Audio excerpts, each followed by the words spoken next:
Hello, we are Geeks Assembled, and the past few weeks ago, I asked the members of the group and on our Facebook group, what was your favourite X-Files episodes?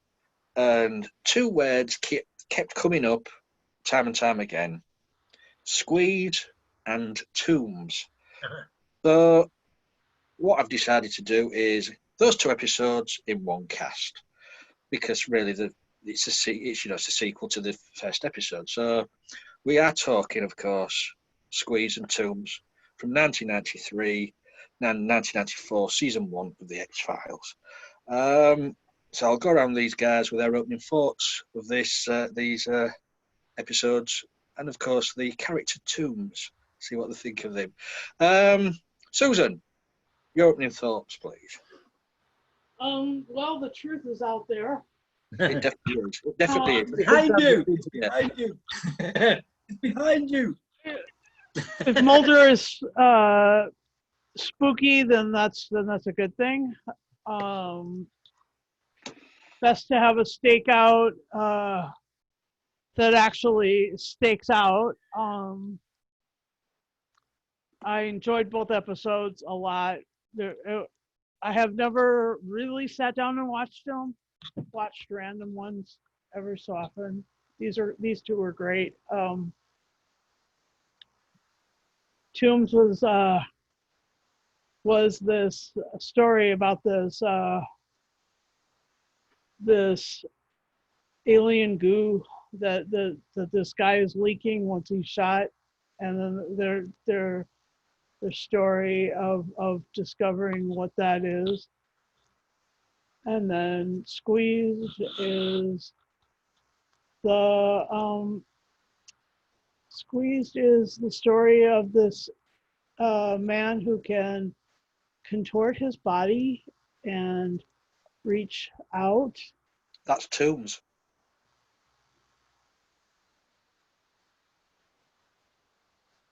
All right. Well, I watched the links that I was. Let me. I'm going back in. All right, come back to me. Okay, we'll go over to Tim. Well, it's interesting that Squeeze is just the third episode of the series, which in a way is still finding its feet. But this is the very first story that's a Monster of the Week type story, because soon the series would get into a format where you had your conspiracy two-part and episodes that carried on the main story about what happened to Mulder's sister and all that stuff, and the cigarette smoking man and all those people involved in these conspiracies.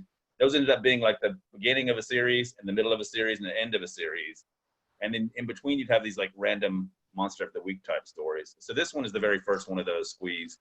It's an interesting story.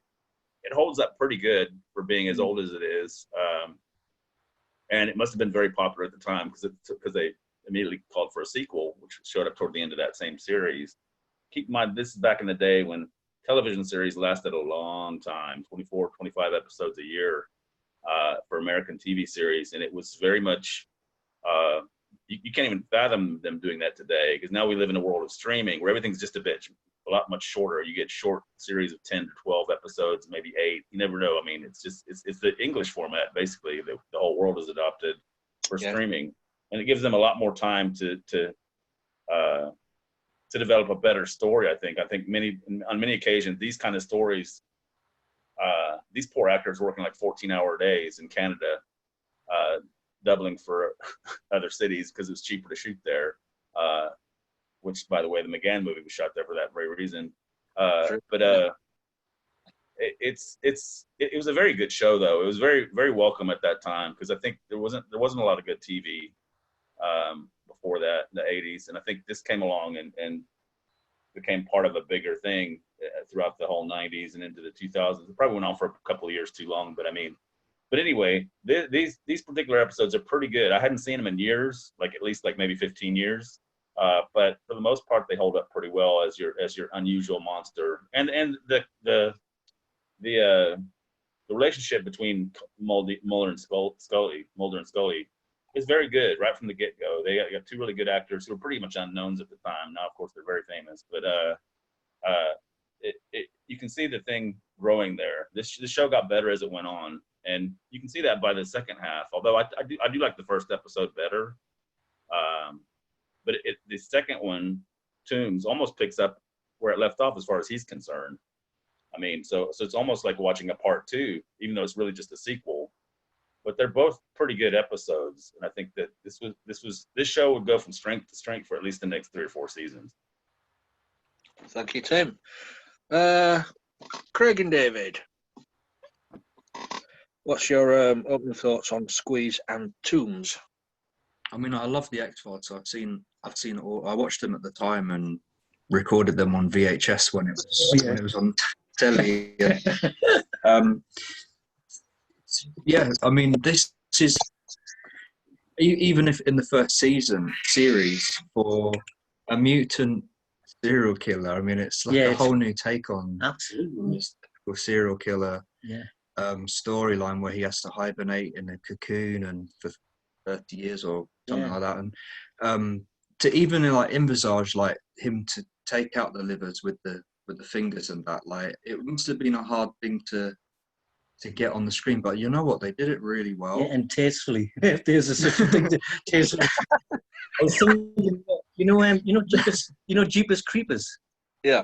Same thing with it. He has to hibernate, and then he every 30 years he has to come out and kill. Oh, It's yeah, a similar sort of similarity. Yeah. I wonder where they got that idea from. Yeah, they probably got it from Tooms, You know, Doug Hutchinson, I mean, he is creepy as fuck. I mean, He's perfect. he reminds me of the creepy guy in Ghostbusters 2 who tries to steal the baby. Oh He's God! got Oh that- yeah. They look pretty similar until he gets like the snake eyes thing, and then the snake eyes is like a hidden.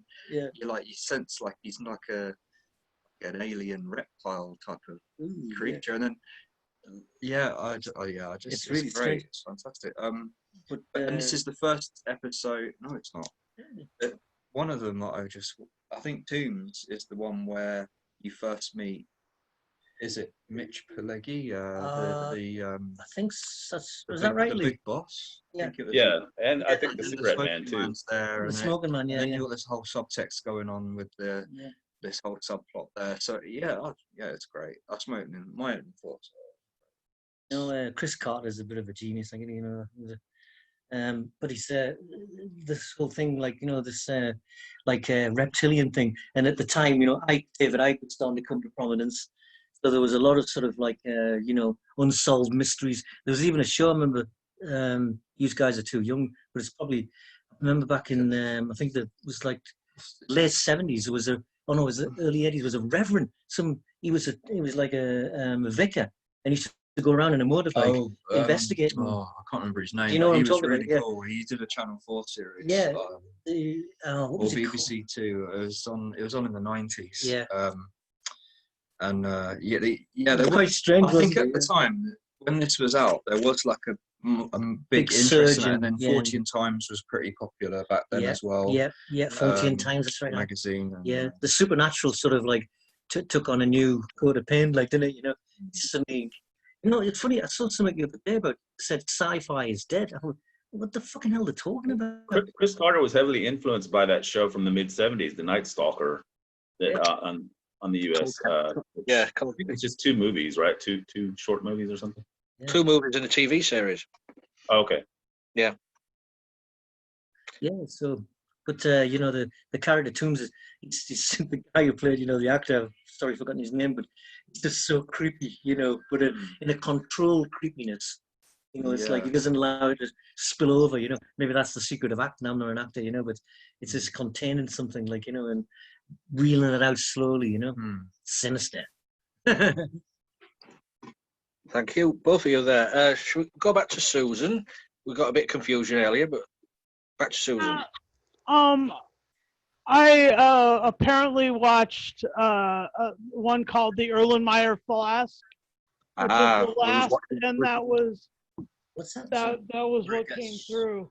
Is it, Um, I can't remember. It was the last episode in the first season, and so anyway, I'm like, I'm at this point where but I did watch Squeeze, so I do know the character of Tooms, and I do understand where they could go with it. And the character of Tooms was interesting. He was pretty nonverbal, Yeah. and definitely a super contortionist. And I thought that they had they created quite an interesting character with him. And apparently, by the time the Squeeze episode ends, he's only after repeating this action, he's about 150 years old, and he's in every 30 years he goes and he eats some 5 people's livers in order to survive till the next time he wakes up. He's 5 a day. He's 5 a day, Sue. 5 a day. And then apparently in the next episode, at the end of Squeeze, he's only eaten 4. And so Right. apparently in Tooms, he actually succeeds and eats the 5th liver and tries to hibernate. Is that right? No, Yeah. he never makes it to the 5th liver. Well, I don't know. Does he get it from his? Here's the thing. Once again, the law is hell-bent on letting a known criminal, a known killer out of jail because Mulder makes the mistake of going a little over the top and saying, yeah, I'm Spooky Mulder and this guy eats livers. And, so they let him out of jail, and then Mulder takes it on himself to chase the guy around and catch him in the act, and eventually he comes to a messy end. He did get the 5th liver from his solicitor or doctor. From his Didn't solicitor, yeah. It's the first time I've seen someone put a lock on a toilet seat. Oh yeah, we were just talking about the child lock. I've never seen Yeah. that. She has a baby, so Yeah, I've never seen that. it's strange, because kids will put. You don't get that in Ghoulies. No. Wait, hey, we're lucky to have a bloody toilet in Newcastle. Like, it's like the Monty Python 4 Yorkshiremen sketch. any more, Susan? Or No. no? That's it. Right. Yeah, I mean, I was quite surprised. Well, I wasn't surprised, but I was quite surprised that Squeeze and Tooms kept coming up every time someone mentioned. I thought, right, we'll do these 2 episodes, and you can rewatch them this week. You can see why it sort of sticks in people's memories. Yeah, iconic. Yeah,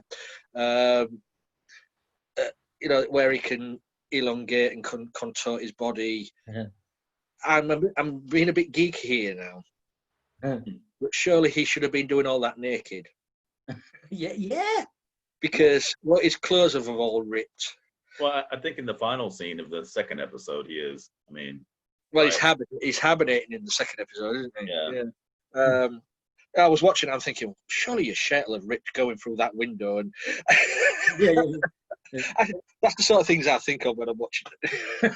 But can you imagine the pitch meeting? I mean, these guys they're starting a brand new series of this kind of show, and so they're just thinking, okay, what about a guy who can stretch? And what he can do, he can go through the vent, he can come through the toilet and all that, So I mean, the pitch meeting must have been very fun. I just singing to him, Stretch Armstrong. Oh, I'm going back a bit now, but there was a doll called Stretch Armstrong. He could stretch out his legs and stretch out his arms. I never got that one. But yeah, it's the episodes are done very well, and as it's been mentioned, once Tooms gets a scent of the person, I don't know what he's sensing. Is it that the liver is right? Yeah. Ticking, but the eyes, and then also the picture goes black and white. Yeah, weird. Focuses on that person. Really well done. Yeah. And it's been said, the back and forth between Mulder and Scully is brilliant. They did get the right actors for those parts. Absolutely. But and when Tooms gets his comeuppance in the 2nd episode, I wasn't happy with that because I really wanted another episode with Tooms. Yeah, See, I really like something. and, I thought maybe make it a trilogy. I You think one of the reasons these might have been popular episodes is because back in those days, those were some of the first episodes they put out on VHS for the video rental market. Which again, this is that time when people were still renting videos, and they didn't put out the whole series box sets like they do nowadays. They just put out random popular episodes, and I think that's that may be one of the reasons these two are so memorable, because they were on the video list. Ah. So favorite moments from these episodes, open floor. Over to you. Just the reveal in the beginning. I mean, in the first episode, you're like, really? What the hell? And then there's like later on the suspense when he's in Mulder's house, and you think he's gonna get him while he's asleep. Get his liver, but he doesn't. Yeah. No, I think that in the courtroom when he's trying to explain what this guy, now it's just going over everybody's head, like, but you're with Mulder. Will you shut up? Will you shut up? You're making it worse for yourself. Yeah. And when he walks past him in the corridor after the sentence, and he smiles at him, like, it's like, oh god, it gives you the creeps, I like the bit where he's working as pest control, and then he comes out of his van, and then he picks up, I don't know, it looks like a bat, I don't know, a bat or a rat or something, and he licked his fingers with a glove, and you think, Jesus, like, what is wrong? Who is this guy? It's like that scene in Dracula with Gary Oldman when Keanu Reeves cuts his neck and he's off camera, he's sucking the knife, like, it's really disgusting. But I'm just thinking, look, I mean, if he has to eat livers, right, that means he's got some kind of iron deficiency. Why don't he just go to Holland and buy it? He's some kind of mutant. He's some kind of mutant, and that's how he survives. I think that's what they said. And it gives him, like, he lives forever almost because of that. He has to hibernate for like 30 years. Yeah. If you were French, Greg would just say, liver pate.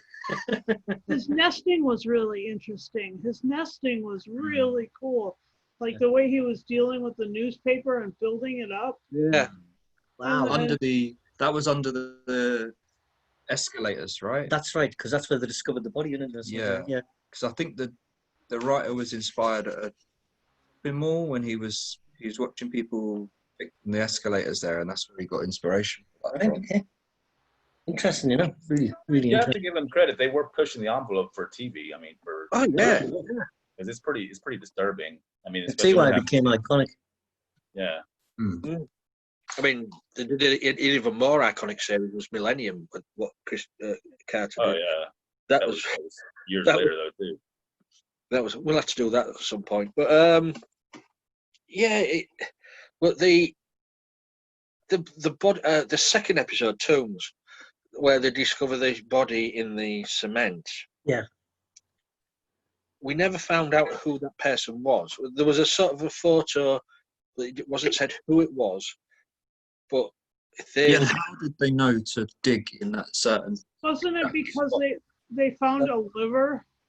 Oh, and then the sheriff said, "Oh, it was just a Yeah. natural hunch." And then in the last scene, yeah, but he said there were 4 bodies, but or whatever. But Tooms got rid of the other body because it would give him away. Right. How did Tooms know that body would give him away? Ah. Oh, yeah. I don't get that. It was wearing a wedding ring. And Yeah. that wasn't explained. Well, I don't recall, but yeah, you're probably right. It wasn't explained. That was in the second half, right? That was in the second episode Tooms, yeah. It just. Well, you remember also the guy that was on the case, the old man in the wheelchair, the policeman. Yeah. He's in both episodes. He was I think maybe some of his old evidence that led them there. And he said, he had a hunch too, because remember they were digging somewhere else. He just went around the corner and goes, "It's got to be here. It's got to be here." I've got a feeling it's here. Yeah. Yeah. I don't know. It's just one of it struck me that I thought, how did that body? I know it was the teeth marks on the bones. Yeah. But Tooms wouldn't have realised that. But it's like any movie, you can watch a movie and see little faults in it that, maybe the people have overlooked. But when you think of it, taking on the concept of making a movie, so many things to think of, This is that's what I said. I sometimes sit here thinking, thinking too much. I think like other clothes could have ripped. Like, It's interesting that this show is so dated at this point too, because they don't even have cell phones yet. The Yeah, characters, sure. they would get Yeah, those yeah. later. But I mean, that's how early this was. This is 1993. Yeah, I and that mean, weird. Yeah, Wow. yeah. It's like funny when we're talking about. They get him in the last episode. yeah, they were just sort of coming in. Just FYI, in episode 24, the other one that I watched. But it would have looked they really get cool with a big cell brick. phones. So children will have to learn to count up to 21, not 24. Well, I couldn't find part 1 in the bloody box set because they put the booklet on top of the DVD. So I was going through every season trying to find. I was like, where the fucking hell is Squeeze? And I realised it was behind the booklet. But yeah, so anything else you'd like to say about Squeeze and Tooms before we go final sentence? It was a good start to what would become a pretty iconic series over the. I mean, that's one of the biggest shows of the 1990s, I think. Yeah. And it was done, for As you said earlier, for the first season, to make that decision to have Tooms return. Yeah. I mean, either they were still filming this season when episode 3 was being broadcast, and they had a good response to Tooms. Let's do another episode. Okay. They've got 8.1 million views. Okay, but and it did get a good ending. That's a good seeing off. Who'd want Death by Escalator? But as I say, I wish they had another episode with him because he was a great character. Yeah, they could have expanded on it for sure, Yeah. They could do the life of Yeah, the origins, go back to like 1930. Oh, they could found another nest with his eggs. I don't know. like they did in Jeepers Creepers, Yeah, because if he's a reptile, Yeah. he would have laid eggs, right? Wow. It's sort of a reptile mutant thing. It wasn't really explained. Like it, he comes back every 50 years. Yeah. Maybe they're like what's it called when you have no sexual orientation or something. You might be like what's the word? Hermaphrodite. Yeah, exactly. No, sorry. Also, maybe he was like, remember that Enemy Mine? Like a worm. Yeah, it would just reproduce. I know, but they clone themselves. exactly. I was just saying, Lee, that movie Enemy Mine. Do you remember that? Going back way back in the 80s, he was like he could give birth to a child and change his sex depending on how he was feeling at the time. So it's a thing of the past now. We can't change it. There was 2 episodes, no more without 2. Yeah. So we've got a final saying score then. Craig and David, what's your final saying score on What do you Squeeze? think, Craig?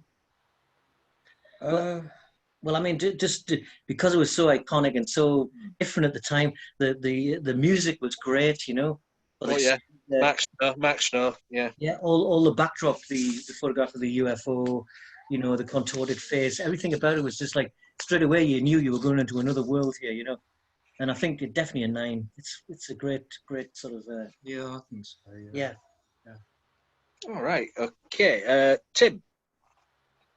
Well, like I said, I think this is a great start to what would end up being a really compelling series for several years. But I think also again, this is the first of their monster of the week type stories. They had a lot of those. Remember the creepy guy in the sewer and all that stuff. So I'd give them both an 8. I think they both hold up pretty well too after 27 years. So absolutely, yeah. Yeah. I mean, I don't hold up after 50 years, but look at me now. Look at poor Atlas. Poor Atlas has to hold up the world forever. Your joke held up well. Your joke does any better. Susan, what's your say? I'll give it an 8. I really thought that it was a cool idea for a character, and I thought that the contortion. I mean, I was absolutely mystified. There was a little online video of a hamster or something that because of the way that their bones move, he could actually fold himself completely around and walk like backwards along the tube. And this is the kind of thing that this character could do with his body, and then that stretch thing. He was so cool. Anyway. Cool. Tooms the mouse. Yeah. Squeeze and Tooms. He was creepy. The character was creepy as fuck. Yeah. And I don't often use the F word. He was creepy. That was down to the writing and the actors, I suppose. Enjoyable episodes. It sticks in people's minds. These two. As Tim said, this is only the first season, and they did have many Monster of the Weeks. And say Tooms is up there in the top 5, I would say. So I'm giving it an 8 as well. It was good to sit down and rewatch these. Look back in the early 90s. Iconic because as Tim said, before that there was only like Kolchak, the Night Stalker. Before that, and then this came along, and it blew everybody's minds. Everybody was hooked on this series. Everybody. And still people are still hooked on it. So it's done something good. It's done the job right. So yeah, it's an 8 from me for both episodes. So you guys, thanks for joining me talking X-Files. Believe it or not, this is the first time we have talked X-Files in our going on 5 years, which is it's a surprise. I thought we'd have got to X-Files before now. Yeah. You guys out there, if you like what we talk about, leave a comment, suggest what we could talk about. If you'd like to join, leave us a message, and we'll try and get in touch with you and get you involved. We're on Twitter, Facebook, Instagram. We're all over the place, social media.